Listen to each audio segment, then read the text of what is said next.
안녕하세요. 30년 동안 에어컨만 설치해온 에어컨 설치 관리 기술자 김동현입니다. 여러분, 혹시 에어컨 하루 종일 켜면 전기세 20만 원은 각오해야지 이렇게 생각하시진 않으셨나요? 그런데 정말 놀라운 일이 있었습니다. 저희 단골 고객분이 작은 습관 하나만 바꿨는데 작년 여름 전기세가 3만 2천 원만 나왔다고 연락이 왔어요. 30년간 현장에서 일하면서 수천 대의 에어컨을 설치하고 관리해 왔는데 정말 신기한 건 같은 아파트 같은 평수인데도 전기세가 천차만별이라는 겁니다. 어떤 집은 월 2만 원대, 어떤 집은 15만 원 넘게 나오더라고요. 도대체 뭐가 다를까요? 오늘 이 영상 끝까지 보시면 에어컨 24시간 가동해도 전기세 반으로 줄이는 비법과 더불어 정부에서 지원하는 75만 원 혜택까지 모두 공개해 드립니다. 첫째, 잠깐 나갈 때마다 에어컨 끄는 습관부터 고쳐야 합니다. 편의점 다녀오기, 아이 학원 데려다 주기. 전기세 아끼려면 꺼야지 이게 상식이라고 생각하시죠? 하지만 요즘 인버터 에어컨은 정반대입니다. 껐다가 다시 켜는 순간 실외기가 최대 출력으로 돌면서 엄청난 전력을 소모해요. 마치 고속도로에서 급가속하는 것과 똑같습니다. 실제로 제가 테스트해 본 결과 2시간 외출 후 다시 켜면 첫 1시간 동안 평소의 5배 전력을 사용하더라고요. 반면 계속 켜두면 최소한의 전력으로 온도만 유지하면 되니까 훨씬 경제적이죠. 특히 오래된 에어컨일수록 이런 현상이 심해요. 2008년 이전 모델들은 온오프 방식이라 켤 때마다 무조건 최대 전력으로 시작하거든요. 그래서 2시간 이내 외출이라면 무조건 켜두세요. 한 고객님은 이 방법만으로도 월 전기세가 11만 원에서 7만 원으로 줄었다고 하셨어요. 단순히 끄지 않는 것만으로도 4만 원을 절약한 거죠. 여기서 중요한 건 외출 시간을 정확히 판단하는 거예요. 30분 이내라면 무조건 켜두시고 30분에서 2시간 사이라면 설정 온도를 2도 정도 올려두세요. 그리고 2시간 이상 외출할 때만 끄시면 돼요. 많은 분들이 10분 편의점 다녀오는 것도 끄시는데 이게 바로 전기세 폭탄의 원인이에요. 그리고 외출 전에 커튼이나 블라인드를 꼭 닫아두세요. 그러면 실내 온도 상승을 최소화할 수 있어서 돌아와서 에어컨 효율이 더 좋아져요. 특히 여름철 오후 외출 시에는 이 방법이 정말 효과적이에요. 둘째, 제습 모드 사용법을 제대로 알아야 합니다. 제습 모드는 조용하니까 전기도 덜 쓰겠지? 많은 분들이 이렇게 생각하시는데 사실 냉방과 제습의 전력 소모량은 거의 비슷해요. 다만 효과가 다를 뿐이죠. 하지만 장마철이나 습한 날씨에는 제습 모드가 훨씬 효과적입니다. 습도가 높으면 같은 온도라도 더 덥게 느껴지거든요. 온도 25도에 습도 80%는 온도 27도에 습도 50%보다 훨씬 불쾌해요. 제습 모드의 핵심은 타이밍입니다. 처음부터 제습을 켜면 안 되고 냉방으로 어느 정도 온도를 낮춘 다음 한두 시간 후에 제습으로 바꿔야 해요. 이렇게 하면 냉방만 계속 쓸 때보다 전기세를 20% 정도 절약할 수 있어요. 그리고 제습 모드 쓸 때는 창문을 완전히 닫아야 해요. 창문이 조금이라도 열려 있으면 습한 공기가 계속 들어와서 에어컨이 쉴 새 없이 돌아가거든요. 실내 빨래 건조도 절대 금물입니다. 제습 모드를 언제 사용해야 하는지 정확한 기준을 알려드릴게요. 실내 습도가 60% 이상이고 비가 오거나 흐린 날씨일 때 가장 효과적이에요. 스마트폰 날씨 앱에서 습도를 확인하시거나 요즘 나오는 디지털 온습도계를 하나 구비해 두시면 좋아요. 제습 모드 사용 시 주의할 점은 실내 온도가 너무 내려가지 않도록 하는 거예요. 제습 과정에서 자연스럽게 온도가 떨어지는데 너무 추워지면 다시 난방을 해야 해서 비효율적이거든요. 그래서 제습 모드 사용 시에는 설정 온도를 평소보다 1, 2도 높게 설정하시는 게 좋아요. 셋째, 바람 방향과 공기 순환을 제대로 활용해야 합니다.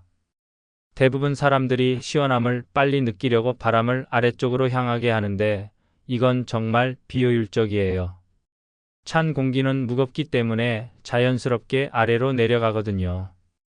올바른 방법은 바람을 천장 쪽으로 향하게 하는 거예요. 그러면 찬 공기가 천장에서 벽을 타고 내려오면서 방 전체를 고르게 식혀줍니다.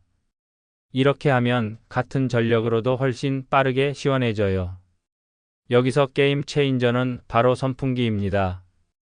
에어컨과 선풍기를 함께 쓰면 마법 같은 일이 일어나요. 선풍기를 에어컨 반대편 모서리에 두고 천장을 향해 돌리면 공기순환이 엄청나게 좋아져요. 실제로 한 고객님 댁에서 실험해봤는데 에어컨 24도 선풍기 조합이 에어컨 22도 단독 사용보다 더 시원했어요.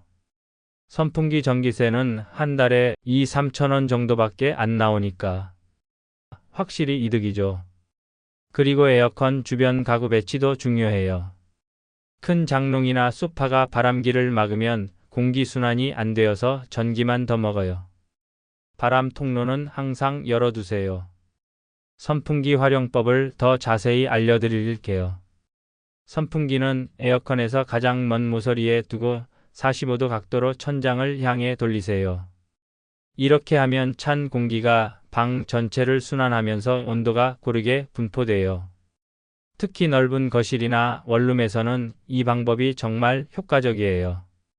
그리고 밤에 잘 때는 선풍기를 타이머로 설정해서 1-2시간만 돌리시면 돼요. 공기순환이 잘 되면 에어컨 바람이 직접 몸에 닿지 않아도 충분히 시원하거든요.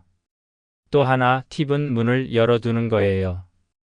방문을 살짝 열어두면 집 전체 공기순환이 더 좋아져서 에어컨 효율이 올라가요. 넷째, 스마트 기능들을 적극 활용해야 합니다. 요즘 에어컨 리모컨 보시면 AI, 자동, 절전, 스마트 같은 버튼들이 있잖아요. 대부분 분들이 복잡하다고 안 쓰시는데 이게 바로 전기세 전략의 핵심이에요. 이 기능들은 실내외 온도와 습도를 실시간으로 감지해서 가장 효율적인 운전 패턴을 찾아내거든요. 설정 온도에 도달하면 자동으로 출력을 줄여서 최소한의 전력으로 온도를 유지해요. 제가 직접 비교 실험을 해봤는데 일반 모드로 한 달 쓰면 98,000원, 스마트 모드로 쓰면 61,000원 나왔어요. 무려 37,000원 차이가 났습니다. 주의할 점은 처음 30분 동안은 절대 건드리지 마세요. AI가 집안 환경을 학습하는 시간이거든요. 그리고 일주일 정도는 학습 기간이라 전기세 절약 효과가 크지 않을 수 있어요. 하지만 그 이후부터는 확실히 차이를 느끼실 거예요. 취침 모드도 꼭 활용하세요. 사람은 잠들면서 체온이 자연스럽게 떨어지는데 에어컨도 그에 맞춰 온도를 조절해줘요. 보통 1시간마다 0.5도씩 올려서 새벽에는 설정 온도보다 2도 정도 높게 유지해요. AI 모드 사용 시 추가 팁을 드리면 처음 일주일 동안은 생활 패턴을 일정하게 유지하시는 게 좋아요. 매일 다른 시간에 켜고 끄면 AI가 학습하기 어려워져요. 그리고 AI 모드를 켜둔 상태에서 자주 온도를 바꾸시면 안 돼요. AI가 혼란스러워해서 효율이 떨어질 수 있거든요. 또 하나 중요한 건 실외기 주변을 깨끗하게 유지하는 거예요. AI가 실외 온도를 정확히 감지해야 최적의 운전을 할 수 있거든요. 그리고 요즘 나오는 스마트 에어컨들은 스마트폰 앱과 연동되는데 이 앱을 통해 전력 사용량을 실시간으로 확인할 수 있어요. 이걸 보면서 어떤 시간대에 전기를 많이 쓰는지 파악해서 사용 패턴을 조정하시면 더 효과적이에요. 다섯째, 햇빛 차단이 전기세 전략의 핵심입니다. 아무리 에어컨을 세게 틀어도 시원하지 않다면 99% 햇빛 때문이에요. 직사광선이 들어오는 창문은 실내 온도를 무려 4, 5도까지 올려버려요. 특히 많은 분들이 놓치는 게 서쪽 창문이에요. 남쪽만 신경 쓰시는데 실제로는 오후 서쪽 햇빛이 가장 강해요. 오후 1시부터 6시까지. 서쪽으로 들어오는 햇빛이 집안을 찜통으로 만들어버리거든요. 차양막이나 암막 커튼은 필수예요. 특히 밝은 색깔의 커튼이 효과적이에요. 햇빛을 반사시켜서 열이 실내로 들어오는 걸 막아주거든요. 요즘 단열 필름도 정말 좋아요. 햇빛은 차단하면서도 실내가 어둡지 않게 해줘요. 평방미터당 15,000원 정도 하는데 전기세 전략 효과를 생각하면 1년 안에 본전 뽑아요. 한 고객님은 서쪽 거실 창문에 단열 필름만 붙였는데도 전기세가 월 4만원 정도 줄었다고 하셨어요. 오후 시간대 실내 온도가 확실히 낮아진 거죠. 햇빛 차단 방법을 더 구체적으로 알려드릴게요. 가장 효과적인 건 외부 차양막이에요. 창문 밖에 설치하는 차양막은 햇빛이 유리창에 닿기 전에 차단해서 열 유입을 근본적으로 막아줘요. 아파트에서 설치가 어렵다면 실내용 차양막이나 두꺼운 커튼을 사용하세요. 커튼 선택 시에는 색깔이 중요해요. 흰색이나 은색처럼 밝은 색이 햇빛을 반사시켜서 효과가 좋아요. 그리고 커튼과 창문 사이에 공간을 두는 것도 중요해요. 공간이 있으면 열기가 순환하면서 실내로 전달되는 열을 줄여줘요. 베란다나 발코니가 있다면 식물을 활용하는 것도 좋은 방법이에요. 넝쿨 식물이나 큰 잎을 가진 식물들이 자연스러운 그늘을 만들어줘요. 여섯째, 필터와 실외기 관리가 생명입니다. 바람은 나오는데 시원하지 않아요. 이상한 냄새가 나요. 전기세가 갑자기 올랐어요. 이런 증상들은 99% 청소 문제예요. 가장 충격적이었던 건 5년간 한 번도 청소를 안 한 집이었어요. 필터가 먼지로 완전히 막혀서 원래 색깔을 알 수 없을 정도였어요. 그 집 전기세는 매달 18만원 넘게 나왔는데 청소 후에는 9만원까지 떨어졌어요. 필터가 막히면 에어컨이 공기를 빨아들이기 어려워져요. 그러면 실외기가 더 세게 돌아야 하고 당연히 전기도 더 많이 먹게 되죠. 마치 마스크를 2개 끼고 운동하는 것과 같아요. 필터 청소는 정말 간단해요. 2주에 한 번 미지근한 물에 살살 헹구고 부드러운 칫솔로 가볍게 문지르면 돼요. 세제나 뜨거운 물은 절대 안 돼요. 필터가 변형될 수 있거든요. 실외기 청소도 중요해요. 실외기 뒤쪽 알루미늄 핀 부분에 먼지가 쌓이면 열 배출이 안 되어서 효율이 확 떨어져요. 한 달에 한 번은 호스로 물을 뿌려서 먼지를 제거해 주세요. 단, 전원을 끄고 1시간 정도 기다린 후에 하셔야 해요. 필터 청소를 더 효과적으로 하는 방법을 알려드릴게요. 먼저 필터를 분리할 때는 에어컨 전원을 끄고 10분 정도 기다리세요. 그리고 필터를 빼낼 때 먼지가 날리지 않도록 조심스럽게 하시고 가능하면 베란다나 화장실에서 청소하세요. 필터 청소 시에는 중성세제를 아주 조금만 사용하시고 칫솔질은 필터결 방향으로 해주세요. 반대 방향으로 하면 필터가 손상될 수 있어요. 청소 후에는 완전히 말려야 하는데 직사광선은 피하고 그늘에서 자연 건조시키세요. 젖은 상태로 끼우면 곰팡이가 생겨서 더 큰 문제가 될 수 있어요. 실외기 청소할 때는 핀 부분을 손상시키지 않도록 조심하시고 물 압력도 너무 세지 않게 하세요. 일곱째, 온도 설정의 과학을 알아야 합니다. 더우면 무조건 온도를 낮추는 분들이 많은데 이건 정말 비효율적이에요. 설정 온도를 1도 낮출 때마다 전기세는 약 8% 증가해요. 23도와 26도의 전기세 차이는 무려 24%나 돼요. 정부 권장 냉방 온도는 26도예요. 하지만 처음부터 26도로 설정하면 시원해지는데 시간이 너무 오래 걸려요. 그래서 저는 고객님들께 이렇게 권해드려요. 처음 30분은 23도로 설정해서 빨리 시원하게 만들고 그 다음에 26도로 올리세요. 이렇게 하면 빨리 시원해지면서도 전기세를 절약할 수 있어요. 실제로 한 고객님이 하루 종일 23도로 설정해서 월 16만 원 나왔는데 30분 23도로 설정하고 나머지 시간 26도로 바꿨더니 9만 원으로 줄었어요. 7만 원을 절약한 거죠. 온도 설정할 때 또 하나 중요한 건 실외 온도와의 차이예요. 차이가 너무 크면 실외기에 무리가 가고 몸에도 좋지 않아요.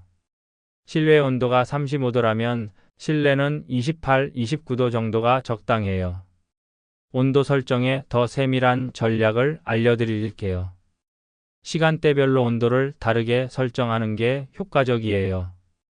오전에는 외부 온도가 낮으니까 27도, 가장 더운 시간대에는 25도, 저녁에는 다시 26도로 설정하세요. 이렇게 하면 하루 종일 25도로 고정하는 것보다 전기세를 30% 정도 절약할 수 있어요. 그리고 체감 온도를 고려하는 것도 중요해요.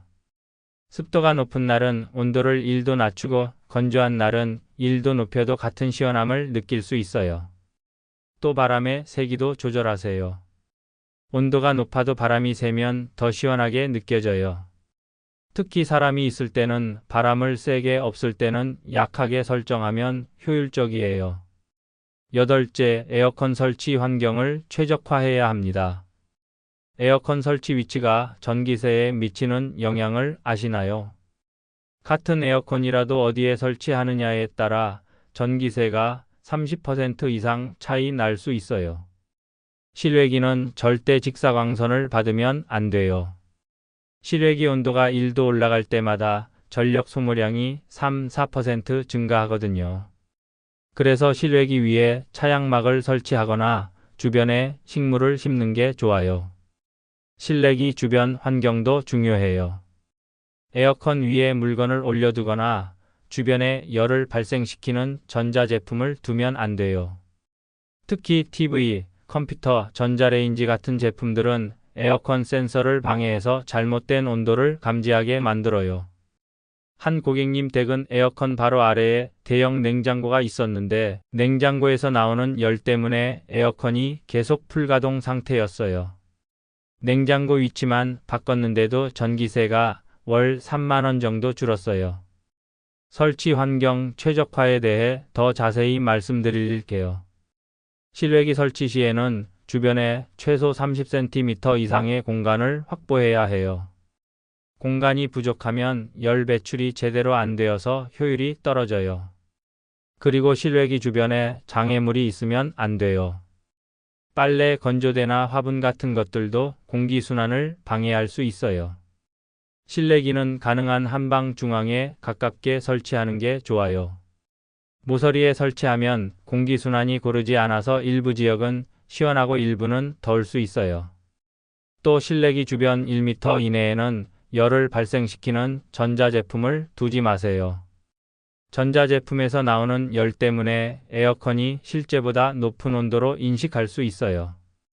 그리고 실내기 앞에 큰 가구나 장애물이 있으면 바람 순환이 안 되니까 반드시 치워주세요. 9째, 에어컨 구매 시 전기세를 고려해야 합니다. 새 에어컨 구매를 고려 중이시라면 몇 가지 중요한 포인트가 있어요.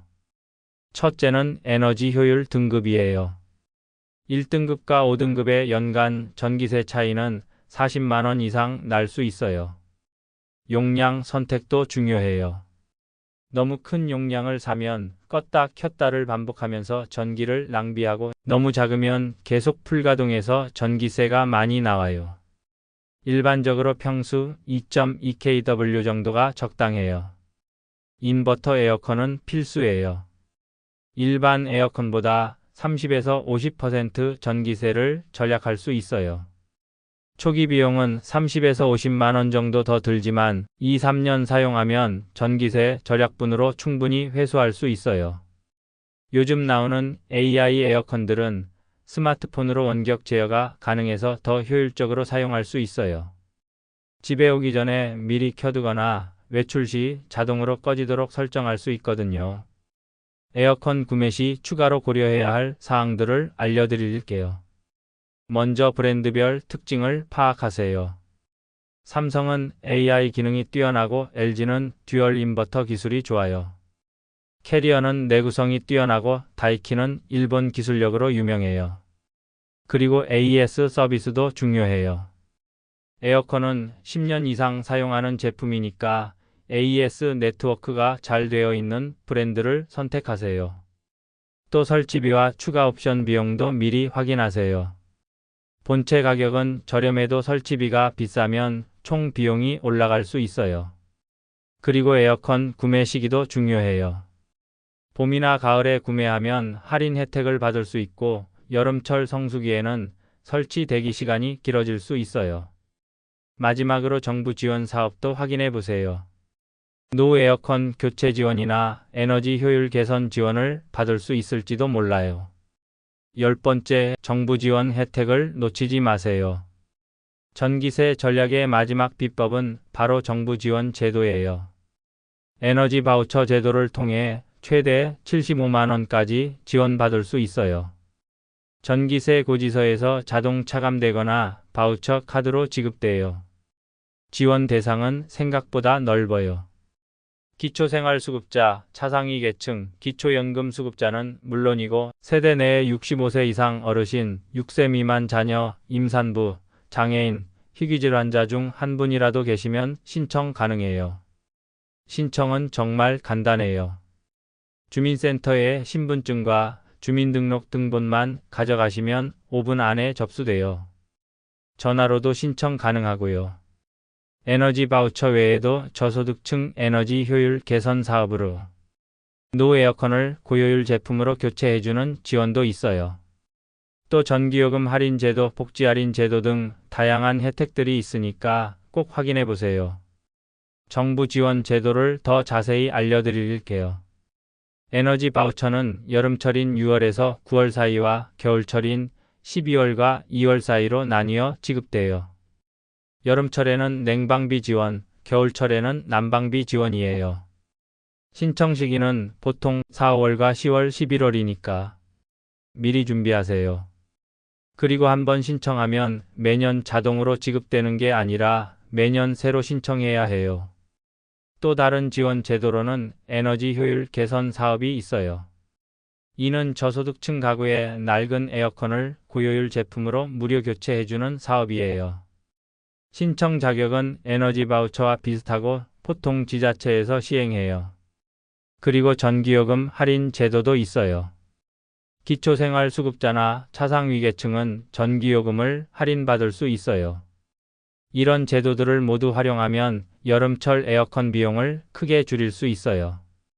지금까지 30년 현장 경험을 바탕으로 에어컨 전기세 전략 비법 10가지를 말씀드렸어요.